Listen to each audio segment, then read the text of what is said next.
warahmatullahi wabarakatuh. Di sini kita akan melakukan beberapa pembahasan soal-soal yang berhubungan dengan dinamika rotasi, yaitu baik dari energi kinetik, momentum sudut, benda tegar dan tips-tipsnya bagaimana. Oke. Untuk energi kinetik, ya kita lihat dulu soalnya satu ya. Pertama, contoh soalnya, sebuah bola kayu pejal dengan berat 60 Newton memiliki jari-jari 20 cm, bergerak dengan kelajuan 20 meter per sekon. Tentukanlah total energi kinetiknya. Nah, jadi kita ulangi. Diketahui di sini berat benda 60 Newton. Jari-jarinya 20 cm, berarti 0,2 meter. Atau boleh 2/10. Kelajuannya 20 meter per sekon. Ditanya energi kinetik total. Nah, kemarin dalam pembahasan energi kinetik rotasi, energi kinetik total adalah energi kinetik rotasi ditambah energi kinetik translasi. Karena bendanya berputar secara rotasi dan translasi, atau biasa kita bilang nih bendanya menggelinding. Kalau benda menggelinding, dia berputar sambil dia bergerak lurus. Berputar, kemudian dia bergerak lurus. Nah, ini bendanya menggelinding. Nah, kalau dia menggelinding, energi kinetik totalnya seperti ini. Nah, kita lihat dulu energi kinetik rotasi. Ya, energi kinetik rotasi biasanya kita hitung dengan setengah I kali omega kuadrat tambah setengah mv kuadrat. Nah, kita lihat diketahui I tidak ada. Kita cari dulu I-nya. I-nya berapa? Karena dia bola kayu pejal, berarti inersianya adalah 2/3 m kali r kuadrat. Nah, bisa kita hitung. Omeganya tidak ada. Ini berat ya, berat benda, bukan omega. Ini omega ya, kecepatan sudut, tak ada. Kita hitung nanti. Untuk yang translasi tidak ada masalah ya.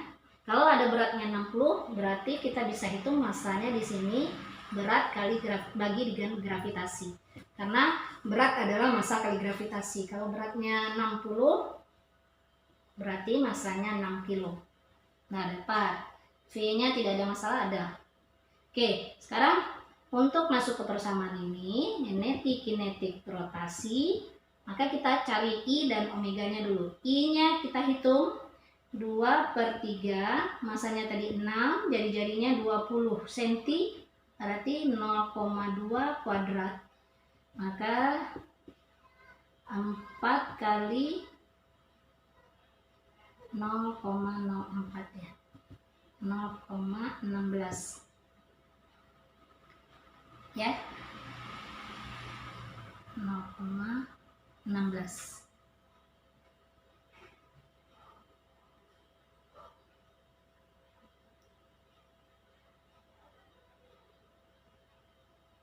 Oke, 0,04, jadinya 0,2, 0,16. Oke.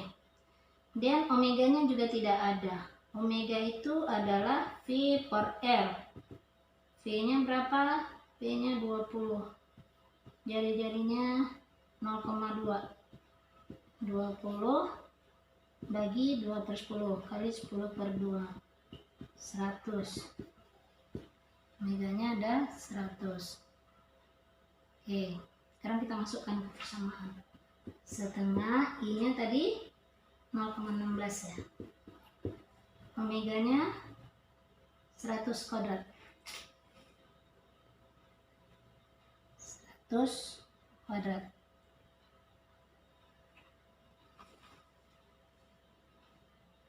EK I kali omega ya.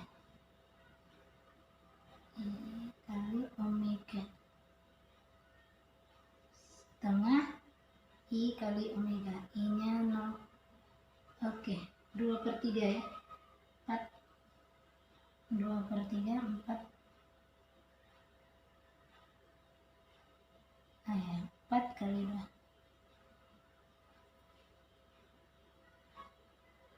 Ya, oke. Omeganya 100 kuadrat tambah setengah kali M-nya 6, V-nya 20 kuadrat. Tinggal masukkan ini 0,8 ya, kali, nah gitu, tambah ini 3 kali 400, 1200 ya. Ini berapa? Kan kalau salah ya, 80, nama 8000 tambah 1200. Oke, 9200 coba. Tuh hasilnya. Oke. Ya, Ibu ulangi. Energi kinetik rotasi tambah energi kinetik translasi. Energi kinetik rotasi setengah inersia kali kecepatan sudut dikuadrat tambah setengah kali massa kali kecepatan dikuadratkan. Nah, kita tidak tahu berapa inersianya. Kita hitung. Inersia dari bola pijar 2/3 mr kuadrat. 2/3 massanya 6, karena tadi udah kita hitung massanya. Massa adalah berat kali bagi dengan gravitasi. Ya, jadi 6 massanya. Dikali dengan r kuadrat. R-nya tadi jari-jarinya 0,2 meter. 0,2 dikuadratkan 0,04 ya. 0,04. 2 kali 2, 4. 4 kali 0,04, 0,16. Ya, kemudian ini inersia, kita tinggal masukkan ke sini. Setengah dari 0,16 adalah 0,8. Kemudian omega adalah V per R ya. V-nya 20, jari-jarinya 0,2, dapat dia 100. 20 bagi 0,2 100 ya, kita 100 dikuadratkan. Nah, ini untuk yang rotasi, dapat angkanya segini. 0,8 kali 10.000, 8.000 ya. Translasi massa kali kecepatan dikuadratkan. 200 dikuadratkan 400 kali 3, karena ini dibagi ya. Kalau boleh juga sama aja nanti ya. 20 dikuadratkan 400 kali 6 bagi 2, sama aja. 400 kali 6 2400 bagi 2 1200, sama aja hasilnya. 1200 tambah dengan 8000 ya, dapat 9200 joule. Itu energi yang dia miliki. Itu contoh soal yang pertama. Dihapus ya. Yang kita lihat lagi soal momentum sudut. Ada dinamika rotasi juga, soal momentum sudut. Soalnya dibacakan saja. Ketika seorang penari balet memiliki momen inersia misalnya 3 kg. Ya, yang kedua, momen inersia penari balet 3 kg ketika lengannya terbentang. Nah, inersia ketika lengannya terbentang ya. Terbentang begini ya. Momen inersianya 3 kg meter kuadrat. Dan ketika lengannya merapat, itu momen inersianya 1,5 kg meter kuadrat. Kemudian ketika dia berputar, ya Ibu bacakan sempurna dulu soalnya. Seorang penari balet memiliki momen inersia 3 kg meter kuadrat ketika kedua lengannya terbentang, dan memiliki momen inersia 1,5 kg meter kuadrat ketika lengannya merapat ke tubuh.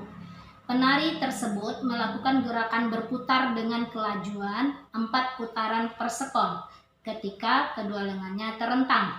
Berapa kelajuan sudut ketika kedua lengannya merapat ke tubuh? Nah, jadi ketika terbentang, momentum sudutnya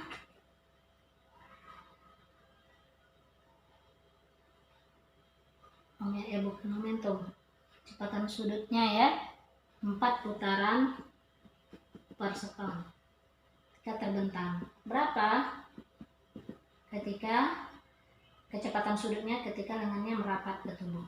Nah, ini kan gampang, tinggal L1 sama dengan L2. Momentum sudut ketika lengannya terbuka dengan ketika lengannya tertutup itu sama atau merapat. Momentum sudut ketika lengannya terbuka dan momentum sudut ketika lengannya merapat itu sama. Momentum itu adalah inersia kali dengan kecepatan sudut. Inersia kali kecepatan sudut. Inersianya berapa? Inersia untuk yang pertama ya 3, situ 3, yang terbentang 4, kemudian 1,5, dan yang ini ditanya merapat ya, atau W2 ya, ketika merapat ini 12 sama dengan 1,5 W. Berapa kecepatan sudut? Ya, itu 12 bagi 1,5. Biar tidak pakai kalkulator, 12 bagi 15 per 10. 12 kali 10 per 15. Sama-sama bagi 3. 5 bagi 3 ini 4. Dapat 8 ya. 8 ya. 8 putaran per sekon. Tuh jawabannya. Itu model yang kedua. Nah, oke. Kita lanjut. Ya. Ini yang momentum sudut. Nah, yang banyak kita ini di benda tegar ya. Nah, kita pahami sedikit dulu mengenai benda tegar. Kemarin juga sudah kita bahas tentang benda tegar. Nah, pada benda tegar ini yang harus kita pahami dalam menyelesaikan permasalahan untuk keseimbangan benda tegar ini, yang pertama adalah syarat kesetimbangannya dulu. Syarat kesetimbangan partikel ya. Yang harus dipahami adalah syarat kesetimbangan partikel. Apa syarat kesetimbangan partikelnya? Yang pertama itu adalah sigma F 0 dan sigma tau 0. Ya, sigma F ini ada dua, sigma Fe 0 dan sigma Fy 0. Ini syarat kesetimbangan partikel. Ini harus dipahami dulu sebelum ini. Nah, jika dia ada 3 buah titik tangkap ya, bendanya misalnya pada gaya-gaya tertentu ya. Misalnya seperti ini, ada 3 gaya ya. Nah, ada F1, F2, F3. Nah, titik tangkapnya ini, nah berapa titik beratnya tinggal dijumlahkan begini, F1 sin theta 1, ini ada sudah sudut nanti masing-masing ya. Ya.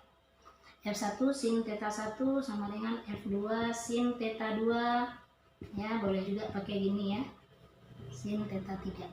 Oke. Jadi mana sinus bagi gaya pertama? Misalnya gaya pertama ini ya, maka sudutnya ini, sinus ini, sinus yang di sini. Jika gayanya F2 ini ya, maka sinusnya adalah ini, sini. F1 ini theta 1 di sini, theta 2 di sini, theta 3 sini. Nah gitu. Ini ada 3 titik tangkap gaya.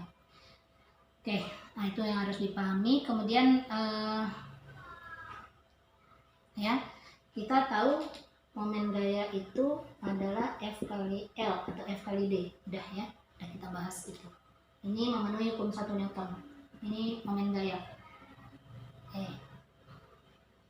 Kita lihat contoh soalnya ya. Kalau ini sudah paham, nanti kita akan memenuhi syarat keseimbangan benda tegar. Sigma F0, sigma tau 0, maka kita bisa menentukan konsep ke titik berat.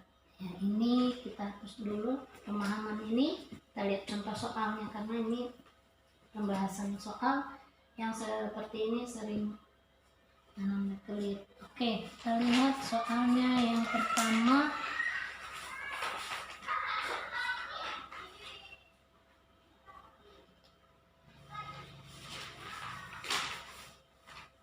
Jadi tipsnya dalam memecahkan soal benda tegar ini bisa dicatat. Yang pertama, gambar sketsa kondisi soal berdasarkan informasi dan data-data yang diberikan soal. Jadi, untuk kita menyelesaikan soal-soal benda tegar, yang pertama itu sebaiknya adalah disketsa gambarnya dulu. Kira-kira ya, gambarnya kan awalnya begini. Nah, ini mana titik beratnya, ini mana gayanya, kemana gayanya, harus digambarkan sketsanya dulu. Kemudian lihat informasi data-data yang diberikan. Nah, kita definisikan ke bentuk sketsa gambar. Kemudian yang kedua, tipsnya adalah pisahkan benda tegar yang akan ditinjau. Artinya gambar gaya-gaya yang hanya bekerja pada benda tegar ini. Mana gaya-gayanya? Nah, lukiskan gaya-gayanya. Beri nama setiap gaya sesuai dengan penyebab gaya itu. Nah, nanti kita lihat ya. Tips yang ketiga, pilih sumbu X, Y pada sistem koordinat untuk memudahkan. Mana X-nya, mana Y-nya. Sistem koordinat kartesiannya dibuat. Kemudian, pilih suatu titik sebagai poros. Nah, patokannya ditentukan, patokan titik itu di mana. Nah, syarat menentukan patokan ini adalah pilih titik di mana pada titik tersebut tidak bekerja gaya yang ditanya. Nah, misalnya di soal ditanyakan gaya A, jangan di situ diambil sebagai patokan. Nah, jadi sebaiknya patokan itu adalah tidak di situ gaya yang ditanyakan, tetapi di titik itu banyak gaya yang tidak diketahui. Ada banyak variabel di situ yang tidak diketahui. Nah, sering di soal, khususnya soal pilihan ganda, kita menghitung besaran yang ditanya itu dilihat ya, gaya mana yang tidak banyak diketahui.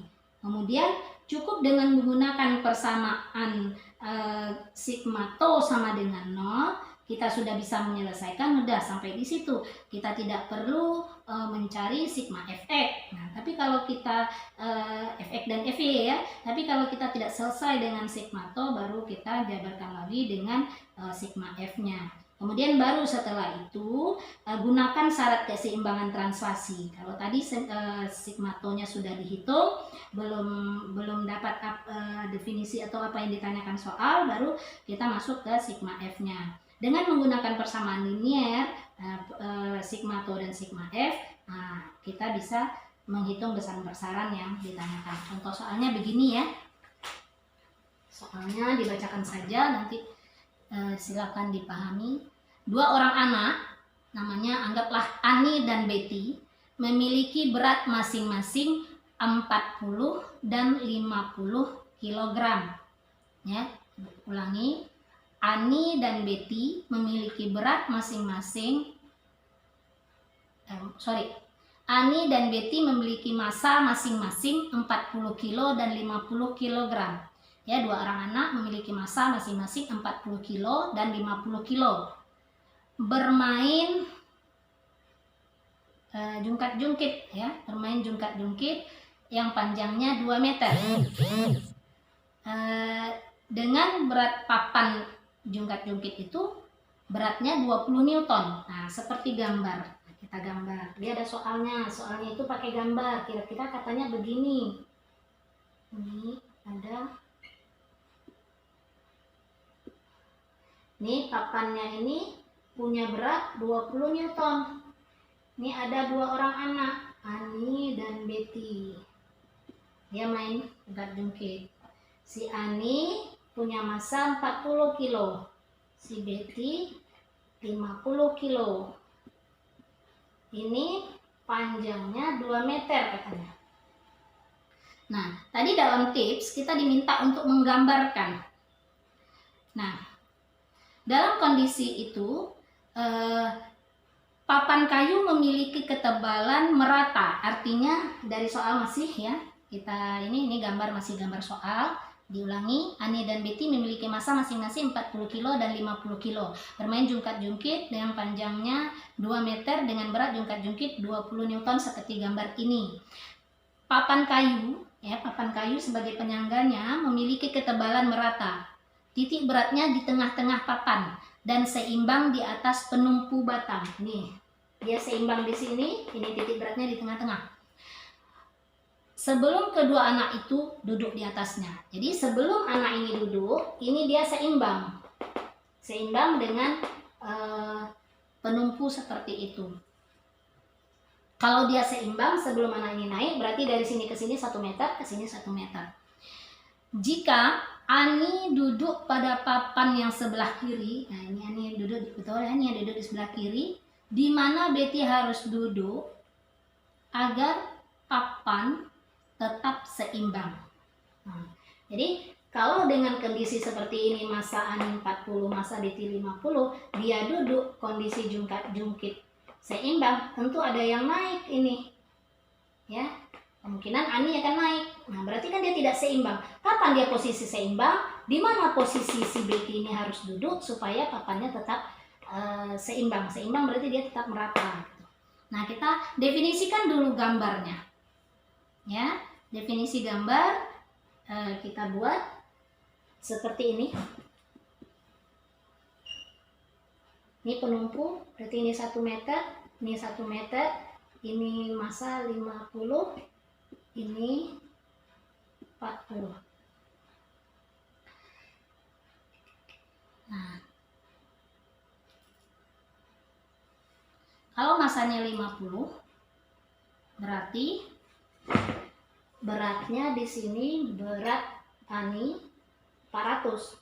Nah, ini berat adalah massa kali gravitasi, tinggal kalikan aja. Berat Betty adalah 500. Nah, sesuai konsep benda tegar. Setelah kita definisikan gambar, kita pilih satu titik porosnya. Patokannya tetap di penumpu. Ini patokannya penumpu. Nah, kalau ini patokannya, berarti ini dianggap tidak bergerak. Ini bergeraknya ke sini. Ini bergeraknya ke sini. Kalau ini dipakai patokan, maka ini kalau dia berputar, dia akan bergerak sini. Jadi ini berlawanan arah jarum jam. Perjanjian tanda kita. Kalau dia berlawanan arah jarum jam, dia negatif. Searah jarum jam, dia positif. Searah. Ya. Nah, sama juga nanti akan ada soal-soal seperti ini. Untuk definisi gaya juga Ibu jelaskan sedikit. Ini ada beberapa gaya. Ada titik A, B, C, D, E. Ini gayanya gitu. F1, F2, F4, F3, F5. Nah, maksud dari ini, jika patokannya di A, maka dia benda ini di sini diam, ini yang bergerak. Kalau ini diam, ini akan bergerak searah jarum jam.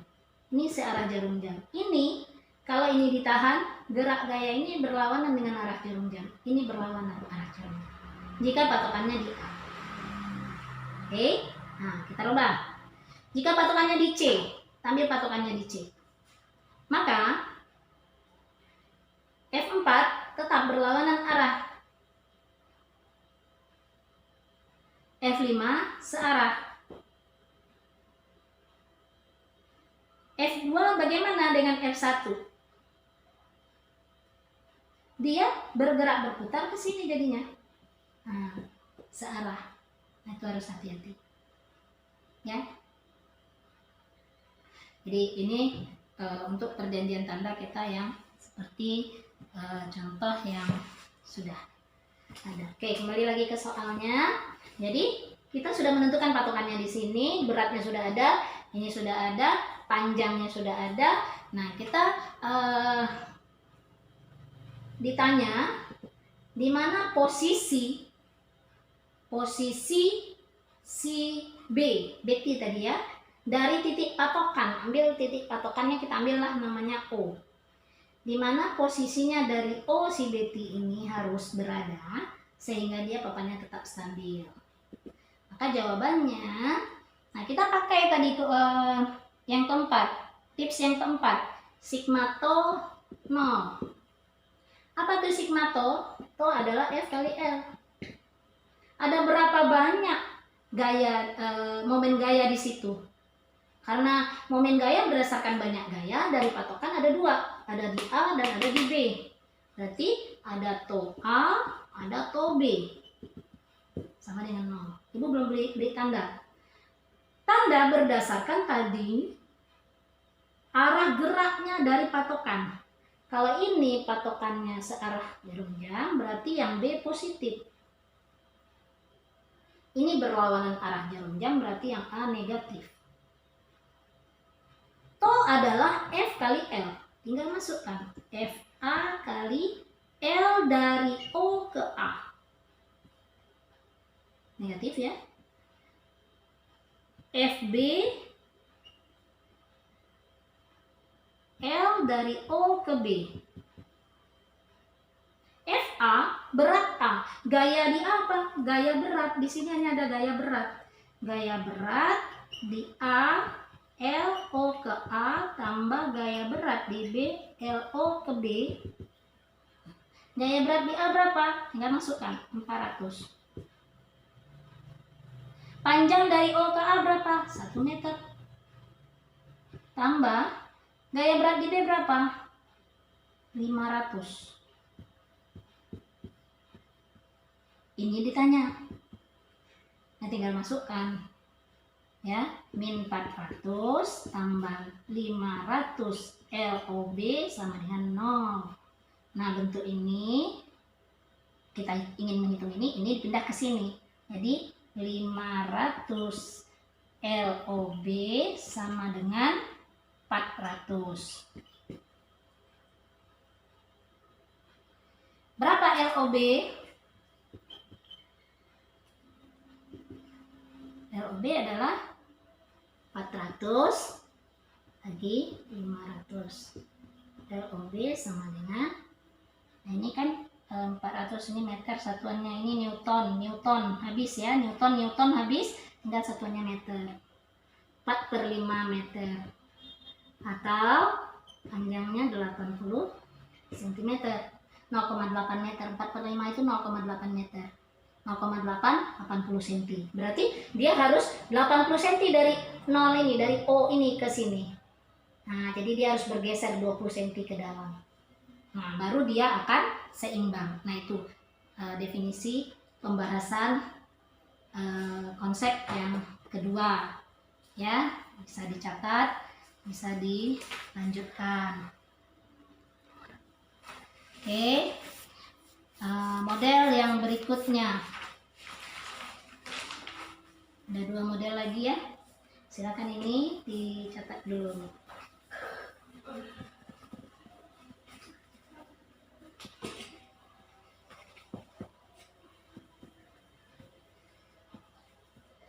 Yang ketiga,